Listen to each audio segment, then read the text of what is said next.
प्रधानमंत्री नरेंद्र मोदी ने आज कहा कि सरकार ने तीनों कृषि कानून वापस लेने का फैसला किया है। आज सवेरे राष्ट्र के नाम संबोधन में श्री मोदी ने घोषणा की कि संसद के आगामी सत्र में ये कृषि कानून निरस्त कर दिए जाएंगे। उन्होंने कहा कि तीनों कृषि कानून किसानों के हित में थे, लेकिन सरकार अपनी तमाम कोशिशों के बावजूद किसानों के एक वर्ग को समझा नहीं पाई। मैं आज देशवासियों से क्षमा मांगते हुए सच्चे मन से और पवित्र हृदय से कहना चाहता हूं कि शायद हमारी तपस्या में ही कोई कमी रही होगी, जिसके कारण दिए के प्रकाश जैसा सत्य कुछ किसान भाइयों को हम समझा नहीं पाए।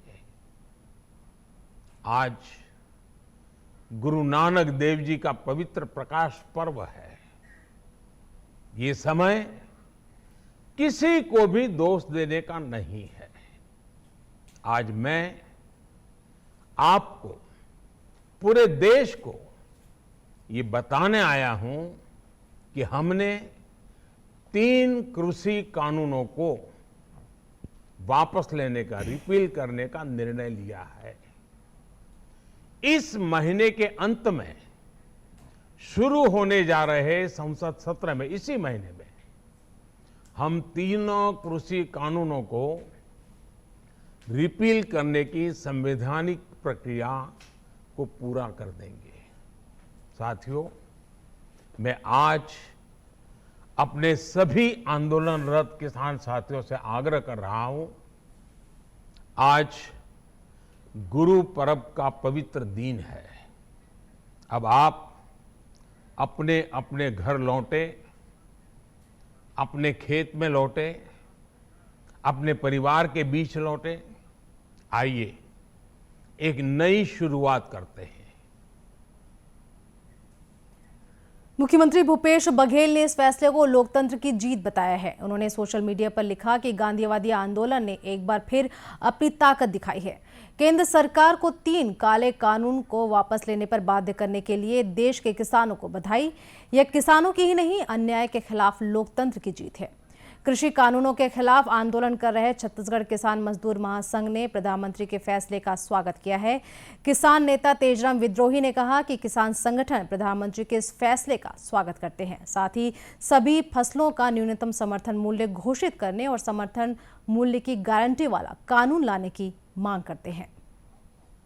आंदोलन कर रहे हैं, जो आगामी जो 26 तारीख है वो 1 साल पूरा हो जाएगा। इसके पहले आज सुबह प्रधानमंत्री नरेंद्र मोदी जी ने ये तीनों काले कानूनों को वापस लेने का उन्होंने घोषणा किया है। इसका हम किसान संगठन इस घोषणा का स्वागत करते हैं। साथ ही नरेंद्र मोदी जी से कहना चाह रहे हैं कि यह बात उसी समय हो जानी चाहिए थी जब आप अध्यादेश के रूप में लाए थे, और यह बात उसी समय हो जाती तो आज लगभग जो 700 किसानों ने अपने प्राणों की आहुति दी है वह नहीं होता। लखीमपुर खीरी जैसे घटनाएं नहीं होती। अलग अलग राज्यों में भाजपा के नेताओं के साथ जो किसानों का जो विरोध है वो नहीं होता। प्रधानमंत्री ने कृषि क्षेत्र के लिए एक महत्वपूर्ण पहल की भी घोषणा की। उन्होंने शून्य बजट आधारित कृषि को बढ़ावा देने, देश की बदलती जरूरतों के अनुसार फसल पद्धति बदलने और न्यूनतम समर्थन मूल्य MSP को अधिक प्रभावी और पारदर्शी बनाने के लिए एक समिति बनाए जाने की भी घोषणा की। इस समिति में केंद्र सरकार, राज्य सरकारों, किसानों, कृषि वैज्ञानिकों और कृषि अर्थशास्त्री शामिल होंगे। केंद्र सरकार के तीनों कृषि कानूनों को प्रधानमंत्री नरेंद्र मोदी ने शुक्रवार को वापस लेने का ऐलान किया है। पीएम मोदी ने आज सुबह 9 बजे राष्ट्र के नाम संबोधन करते हुए ये अहम घोषणा की।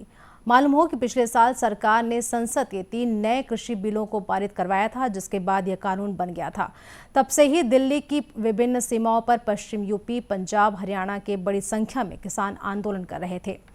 किसानों की मांग इन कानूनों को रद्द करने और MSP पर कानून बनाने की थी। गुरु नानक जयंती के अवसर पर पीएम मोदी ने लोगों को संबोधित करते हुए कहा, भले ही किसानों का एक वर्ग इसका विरोध कर रहा था, हमने बातचीत का प्रयास किया। ये मामला सुप्रीम कोर्ट में भी गया। हमने अब कृषि कानूनों को वापस लेने का फैसला किया है। पीएम मोदी ने किसानों से अपील की, आप अपने घर पर लौटें, खेत में लौटें, परिवार के बीच लौटें, एक नई शुरुआत करते हैं। किसानों का ये आंदोलन पिछले लगभग 1 साल से चल रहा था।